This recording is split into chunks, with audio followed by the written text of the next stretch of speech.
Hi friends. குட்டி ஸ்கூலுக்கு போய்கிட்டு இருக்கும்போது லஞ்சுக்கு ஸ்நாக்ஸுக்கு என்ன சாப்பிட்றோங்கிறத விட அந்த கரெக்ட் டைமுக்கு சாப்பிட்டுருவாங்க. இப்போ பிள்ளைங்க சம்மர் ஹாலிடேஸ்ல வீட்ல இருந்தாலும் அந்த 11 மணி ஆனதும் கிச்சன்ல வந்து நைஸா பார்ப்பாங்க என்ன இருக்குதுன்னு. இதுக்காகவே பிரேக்ஃபாஸ்ட் முடிச்ச கையோட கொஞ்சம் காண உப்பு போட்டு வேக வச்சு டைம் ஆனதும் எடுத்து சாப்பிட கொடுத்தாச்சு. இப்படி குட்டிஸோட இந்த சின்ன பசியை போக்குறதுக்காக என்னதான் அவிச்சு பொரிச்சு சின்ன சின்ன சாட் ஐட்டம்ஸ் கொடுத்தாலும் அப்போ சீசன்ல இருக்க ஃப்ரூட்ஸையுமே குட்டீஸ்க்கு சாப்பிட கொடுத்துடணும். இன்னைக்கு லஞ்சுக்காக ரசம் சோறு கொஞ்சம் காய்கறி கூட்டு வைக்கலாம்னு பிளான் பண்ணிருந்தேன். டக்குன்னு அடிச்ச கோடமல்ல கிளந்த காத்துக்காக கொஞ்சம் நான்வெஜ் சாப்பிடலாம்னு சொல்லி மெனுவையும் மாத்திருக்கேன். சோறு வடிக்கும் போது சிங்குக்கு பக்கத்துலயா வடிச்சோம்னா கிளீன் பண்றதும் ஈஸியா இருக்கும். நான்வெஜ் மெனுல இன்னைக்கான ஸ்பெஷல் மட்டன்.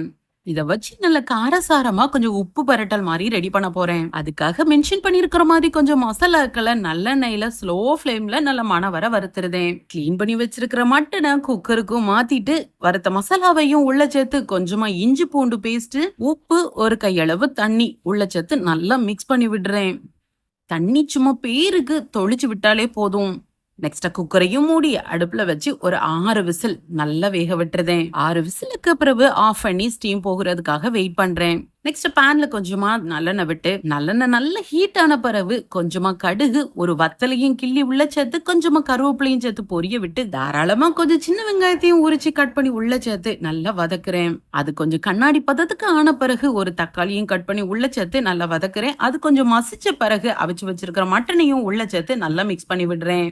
இதே மாதிரி நீங்க சிக்கன்லயும் பீஃப்லயும் கூட ரெடி பண்ணலாம். டேஸ்ட் வேற லெவல்ல இருக்கும். கையளவு தண்ணி தொளிச்சதுக்கு எவ்வளவு தண்ணி ஊறி இருக்கு பாத்தீங்களா? ட்ரையா தான் ரெடி பண்ண போறோங்கிறதுனால கம்மியான தண்ணியே சரியா இருக்கும். நல்ல ஹை ஃபிளேம்லயும் வச்சு அப்பப்ப திருப்பி விட்டு நல்லா கொஞ்சம் தண்ணி வத்தி கெட்டியான பிறகு துருவன தேங்காய் பூவையும் உள்ள சேர்த்து நல்லா பெரட்டி விட்டோம்னா இந்த கோடமலைக்கு ஏத்த மாதிரி நல்ல காரசாரமா மட்டன் உப்பு பரட்டல் ரெடி.